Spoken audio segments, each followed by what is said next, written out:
शुभरास्ता, ये सीधी लाइन है और सीधी लाइन का सीधा जवाब फराज साहब से जरा एक बार पूछ लीजिए। हाँ। आखिरकार ये अंसारी, बेहंग, चिकवा, धुनिया, गंजी, गुनिया, मंसूरी, इदरीसी, नाई, मनिहार, दरवेश, नहीं, इस पर आऊंगा। अभी दो मेहमान बोल रहे हैं, यहीं से आप लोगों के बीच फिर डिबेट होगी, यहीं से आप लोगों के बीच फिर डिबेट होगी। राकेश जी और फराज किद भाई 5 मिनट समय दीजिए, दो मेहमानों से होकर आता हूं। 5 मिनट समय दीजिए सर, दो मेहमानों के। फराज किद भाई साहब प्लीज प्लीज प्लीज। शुभरास्ता, क्लियर जो लाइन है, पीडीए ना तो बटेगा ना कटेगा, बटेंगे तो कटेंगे, बोलने वाला पीटेगा। अब पीटने वाला कौन सा मुहावरा है, कहीं आपने सुना हो तो मुझे बता दीजिएगा। कह रहे हैं धमकी नहीं है।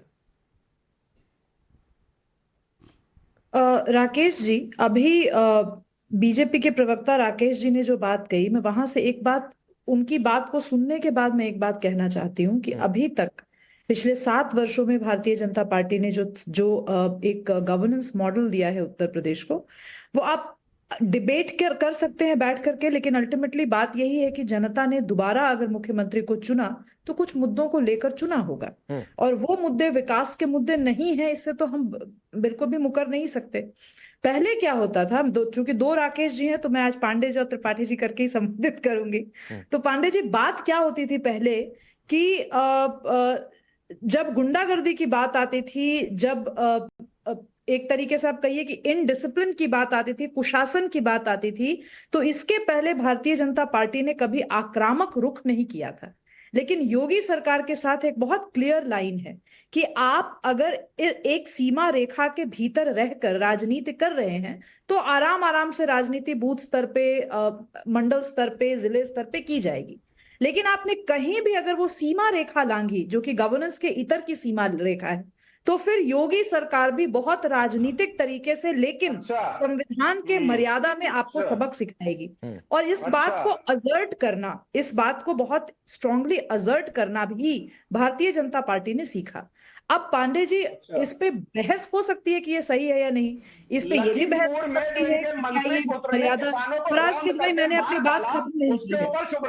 फराज किद भाई जी, मैंने अपनी बात खत्म नहीं की है। जब आप बोल रहे थे तो मैं बहुत ध्यान से सुन रही थी। कम से कम यहाँ तो मर्यादा रखिए। थोड़ा आप यहाँ मर्यादा रखिए, बाकी आपको राजनीतिक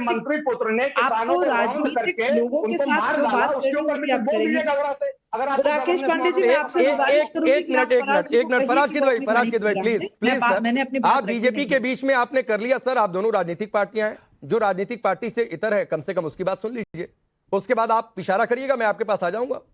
जो आपको गलत लगेगा पॉइंट नोट कर लीजिए सर, भरपूर समय दे दूंगा। तो शुभरास्ता को सुन लीजिए। शुभरास्ता, अपनी बात पूरी करते हुए एक सवाल ऐड कर रहा हूं कि ये इतनी बौखलाहट क्यों है, क्योंकि लग रहा है कि ये पीडीए वाला नारा चलेगा नहीं। बौखलाहट कल अखिलेश यादव में भी थी, 2 टूक कह दिया, राजनीति में त्याग नहीं होता है भाई। गठबंधन खतरे में अलग है, यूपी में उपचुनाव एक हिंदू ने हराया तो उसका खतरा अलग है। मुझे लगता है बौखलाहट इसलिए है क्योंकि जिस राजनीति को लोग सेक्युलर राजनीति का नाम देकर फ्रंट फुट पर खेलते थे, आज उनको बैक फुट पे खेलने के लिए मजबूर होना पड़ा है, और आज उनको अपनी स्ट्रैटेजी बतानी पड़ रही है, क्योंकि पहले जो होता था वो बंद कमरों में होता था। और आज योगी सरकार के, बार बार कह रही हूँ कि जो पॉलिटिकल रुख भी है योगी सरकार का, वो बहुत असर्टिव स्टैंड है कि भाई हम कुछ लोगों के लिए ये रुख अख्तियार कर रहे हैं क्योंकि अख्तियार करना जरूरी है, और वो कुछ लोग डिफाइन भी हो रहे हैं, वो कुछ लोग संविधान के मर्यादा के अंदर डिफाइन हो रहे हैं। आप मुझे एक केस बताइए राकेश पांडे जी, आपकी रिसर्च टीम ने, या मैं खुला चैलेंज करती हूँ, कांग्रेस पार्टी के प्रवक्ता और समाजवादी पार्टी के प्रवक्ता यहाँ बैठे हैं, आप मुझे एक केस बताइए जहां पर योगी सरकार ने कोई कदम उठाया हो और वो किसी धर्म विशेष या किसी जाति विशेष को टारगेट करके उठाया हो, जिसके पास कोई भी क्रिमिनल रिकॉर्ड नहीं हो, लेकिन फिर भी इस कदम उठाया गया हो। ऐसा एक भी कदम नहीं हुआ है। तो बौखलाहट इसी बात की है। लीजिए शुभरास्ता, मैं तो जगदीश जी के पास जा रहा था, लेकिन लपक लिया फराज किद भाई ने आपके चैलेंज को। चलिए फराज किद भाई बोल लीजिए, सुन लीजिए शुभरास्ता, फिर रिप्लाई कर लीजिए। सुनिए, लखनऊ में 2 मोहल्लों में क्रॉस लगे, अकबर नगर को ढहा दिया गया, लेकिन खुर्रम नगर के आसपास एक मकान पर बुलडोजर नहीं चला। क्यों? आप अपनी रिसर्च टीम से कहिए, रिसर्च करें, और उसके बाद में ऑनलाइन ऐसे चैलेंजेस शुभरास्ता दिया करिए, क्योंकि मैं 6 घंटे दिन में पढ़ता हूं। बताइए, ये सेलेक्टिव राजनीति है कि नहीं है? ठीक है, आप रिप्लाई सुन लीजिए, शुभरास्ता रिप्लाई करिए, बोलिए। मैंने राकेश के मकान थे, पांडे इलीगल जी, मकान थे, हिंदू और मुसलमान का मकान नहीं था। अरे इलीगल मकान तो सारे थे, तोड़े के ठीक है राकेश त्रिपाठी, ये सवाल आप बोल लीजिएगा, लेकिन पहले शुभ रास्ता बोलिए। राकेश पांडे जी, फराज जी से मैं दोबारा सवाल कह रही हूं, जिन जिन मामलों में कार्रवाई हुई है, क्या कागजी तौर पर वहां कोई इलीगल घटना नहीं हुई, वहां पर कोई क्राइम नहीं हुआ, ये प्रूव कर दे तो मैं मान जाऊं। लेकिन मैं prove बेबुनियाद करूं, तरीके से कुछ भी please, बोल देना, फलाने carefully एरिया में हो सुनिए। गया, आपने फलाने एरिया का एफिडेविट लेके बैठते आप कहते आप affidavit लेकर के बैठी हैं इलीगल क्या? कंस्ट्रक्शन यहाँ आप भी है, इलीगल affidavit- कंस्ट्रक्शन वहां भी है, इसको क्यों ढाया, उसको क्यों नहीं ढाया, सरकार ने पर ये कौन बात आप नहीं कह रहे हैं। और यही बौखला, आपने प्रश्न पूछा था राकेश पांडे जी कि बौखलाहट क्यों है? बौखलाहट इसलिए है क्योंकि आज कोई शुभ्राज था, आज कोई भारतीय जनता पार्टी का प्रवक्ता, आज कोई कांग्रेस का प्रवक्ता, आज कोई बसपा का प्रवक्ता आ करके मैं जो बात बोल रही हूं उस बात को जस्टिफाई कर रहा है, बात कर रहा है। आज समाजवादी पार्टी की दादागिरी नहीं चल रही है, ठीक। और ये बात आपको माननी पड़ेगी कि समाजवादी पार्टी एक समय में दादागिरी के लिए जानी जाती थी, तो दादागिरी का जवाब आऊंगा आज संवैधानिक दादागिरी ठीक है। से शुभ दिया जा रास्ता रहा है। अब जगदीश जी के पास जाता हूं, बड़ी देर से तो- इंतजार कर रहे हैं। अब रुक जाइए फराजी, थोड़ा जगदीश जी को बोलने दीजिए। माना उन्होंने आप लोगों को ज्यादा परेशान कर दिया है सर महाराष्ट्र में, तो थोड़ा सा सुन लीजिए उनको भी। जगदीश जी, जो आप कहना चाह रहे थे, आप इशारा कर रहे थे सर, वो बोल लीजिएगा। मैं सवाल पहले दे देता हूं। आपने इतना सपा को परेशान कर दिया, हरियाणा में सीट नहीं दी, तो यूपी में जबरदस्ती आपसे त्याग करवा लिया। अब फिर आप महाराष्ट्र में उनको परेशान करने लगे। कल अखिलेश यादव बड़े गुस्से में थे, और शायद कांग्रेस पार्टी उसकी बड़ी वजह है, और शायद इसीलिए इस तरीके के बयान और आ रहे हैं। देखिए राकेश पांडे जी, हमारे घर का मामला है, इसकी बहस का मामला नहीं है, उजागर करने का मामला है। भाई भाई में लड़ाई होता है, झगड़ा होता है, इसमें कोई डिबेट वाला मामला नहीं है।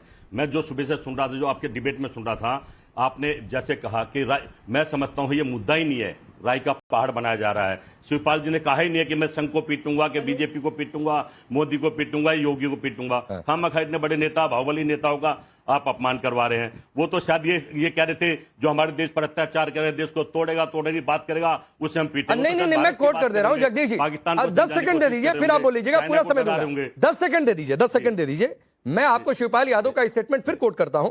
पीडीए ना तो बटेगा ना कटेगा, और ऐसी बात करने वाला पीटेगा। अब देखिए, बटेगा कटेगा वाला नारा दो लोगों ने दिया है। मुख्यमंत्री योगी आदित्यनाथ ने चुनावी मंचों से कहा है, और संघ ने उसका समर्थन कर दिया। दत्तात्रेय होसबोले ने प्रेस कॉन्फ्रेंस की थी। इन्हीं दो लोगों ने बोला है भाई।